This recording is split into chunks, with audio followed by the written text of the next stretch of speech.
A beloved actor's carefully crafted public image was systematically dismantled live on national television by a man he once considered a friend.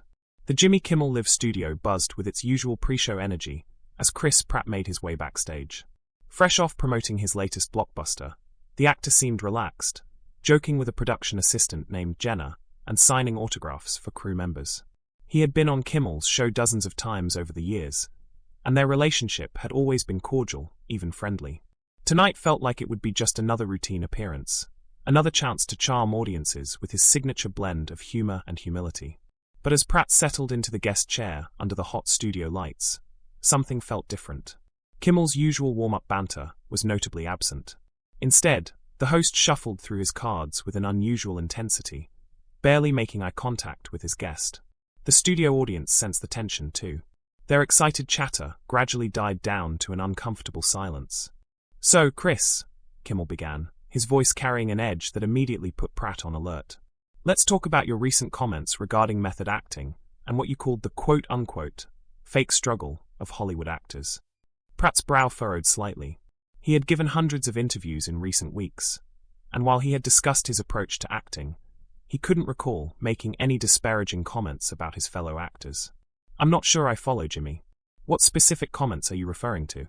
Kimmel leaned forward, a predatory smile playing at the corners of his mouth. "Oh, you don't remember? Let me refresh your memory." He held up a printed transcript, waving it dramatically for the cameras. "You said, and I quote, that most actors in Hollywood today are just playing dress-up and collecting paychecks. That Rayol acting requires real sacrifice, something most of your peers wouldn't understand." The words hung in the air like a toxic cloud. Pratt's face went from confused to shocked to visibly angry in the span of seconds. "Jimmy, I never said that. I would never say that about my colleagues. Where did you get that quote? Are you calling me a liar, Chris?" Kimmel's voice rose slightly, playing to the audience who were now completely silent, sensing they were witnessing something unprecedented. "Because I have it right here in black and white. Maybe you've said so many disparaging things about other actors that you can't keep track of them all." Pratt's jaw tightened. He was known throughout Hollywood for his professionalism and kindness, qualities that had made him one of the most liked figures in the industry. Being painted as someone who would attack his peers was not just false, it was character assassination. "Jimmy, I'm going to ask you again, and I'd appreciate a straight answer. Where did you get that quote? Because I'm telling you right now, those are not my words." "From a very reliable source," Kimmel replied smugly, clearly enjoying the discomfort he was causing. "Someone who was in the room when you said it. Are you suggesting that multiple witnesses are lying?" The studio audience began to murmur, some clearly uncomfortable with the direction the interview was taking. Pratt could feel the weight of their stares, could sense that some were already beginning to doubt him. This was exactly what Kimmel wanted. He realized this wasn't an interview, it was a public execution. "Jimmy, this is ridiculous," Pratt said, his voice steady, but his anger clearly building. "You're either being fed false information, or you're deliberately misrepresenting something I said. Either way, you're way out of line here." Kimmel waved dismissively. "Oh, so now I'm out of line for doing my job? For asking you about your own words? You know, Chris, for someone who talks about authenticity so much, you seem pretty uncomfortable when someone holds up a mirror to your real thoughts." "My real thoughts?" Pratt's voice cracked slightly, the unfairness of the situation starting to overwhelm him. "Jimmy, you've known me for years. Have I ever in any of our conversations said anything disparaging about other actors? Have I ever shown anything but respect for the craft and the people in this industry?" "People change, Chris," Kimmel said with mock sympathy. "Success changes people. Maybe the old Chris Pratt who used to sleep in a van would never have said these things.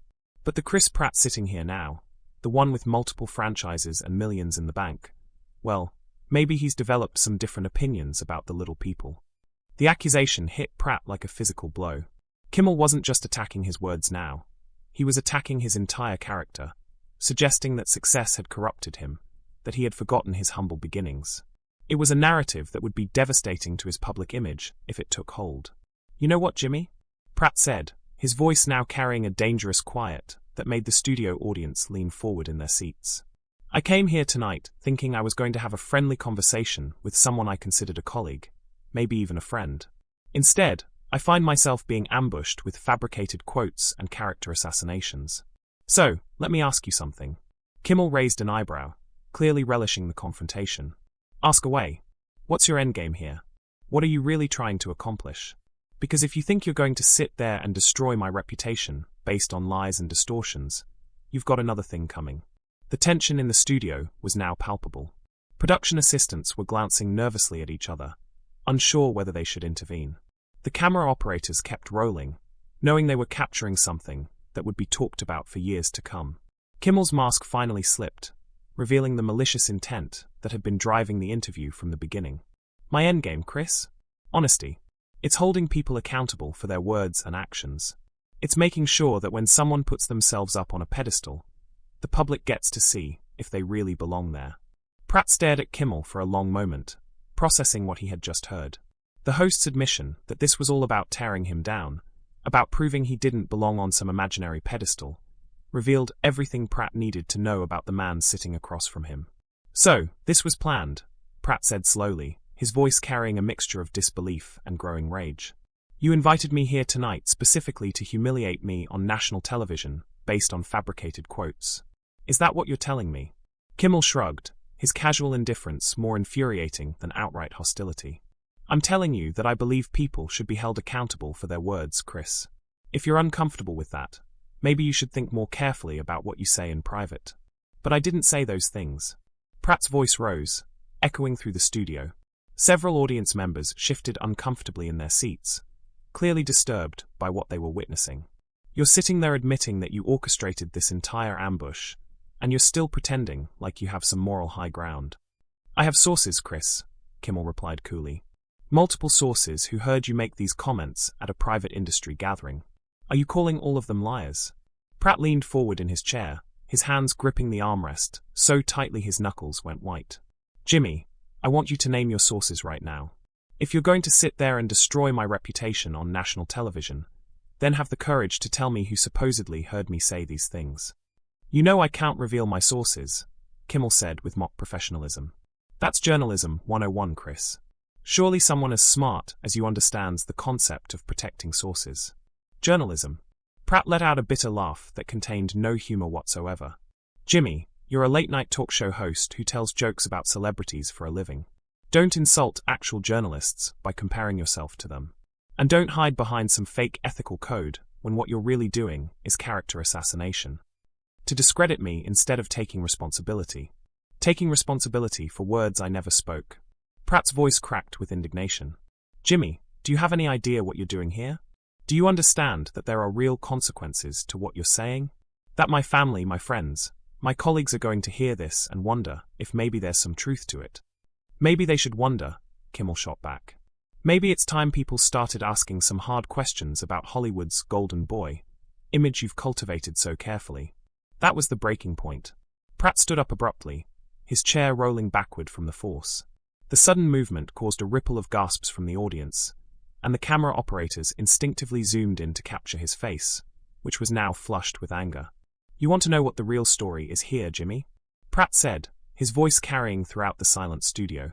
The real story is that you invited me here tonight under false pretenses. You made me believe this was going to be a normal interview, a friendly conversation between colleagues. Instead, you set up an elaborate trap designed to humiliate me based on lies. Kimmel remained seated, but his body language had shifted. Where before he had seemed confident and in control, now there was a slight nervousness in his posture.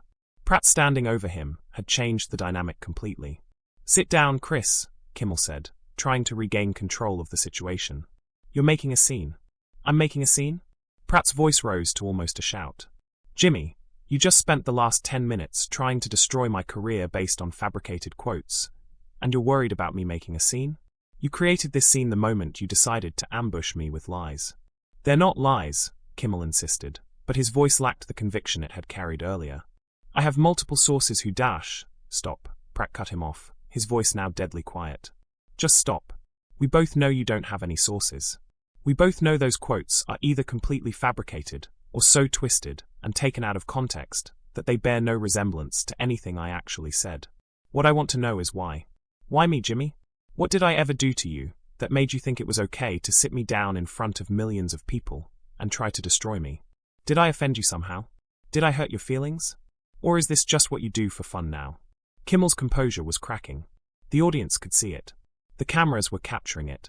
And most importantly, Pratt could see it.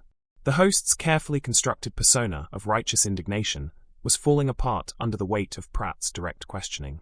"This isn't personal, Chris," Kimmel said weakly. "This is about accountability." "Accountability for what?" Pratt demanded. "For being successful?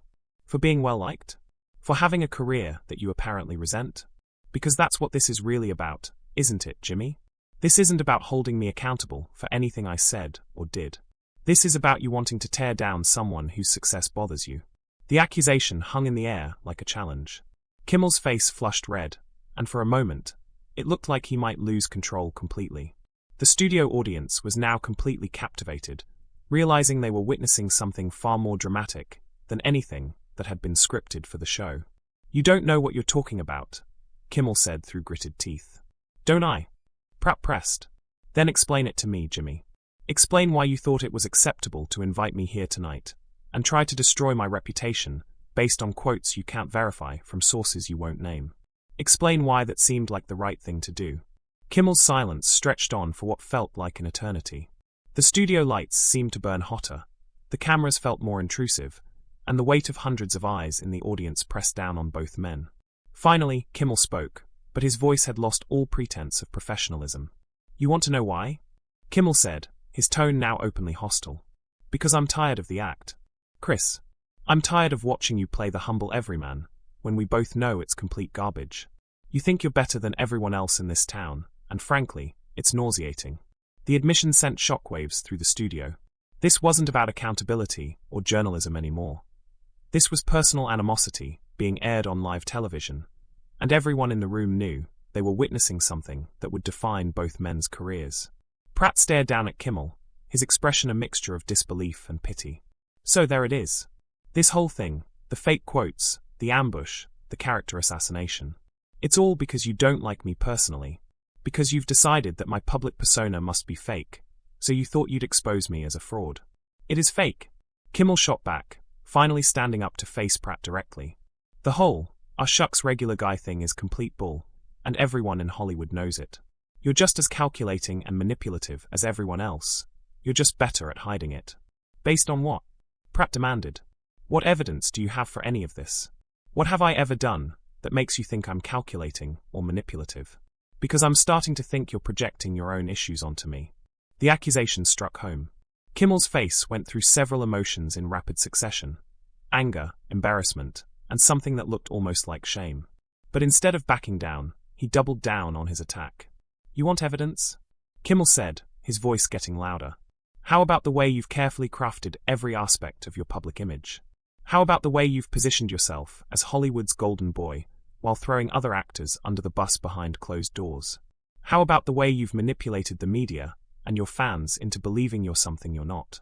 "Jimmy, you're describing yourself," Pratt said quietly, and the simple truth of the statement seemed to suck all the air out of the room. "Everything you just said, that's exactly what you're doing right now. You've crafted this entire narrative to throw me under the bus. You've manipulated your platform and your audience to attack someone based on lies. You're projecting your own behavior onto me because you can't stand that some people in this business are actually genuine." The studio audience was now completely silent, many of them looking uncomfortable and embarrassed to be witnessing this public breakdown. Several people near the back had actually gotten up and left, unable to stomach what they were seeing. Kimmel's response was to attack even more viciously. "Genuine? You think what you're doing right now is genuine?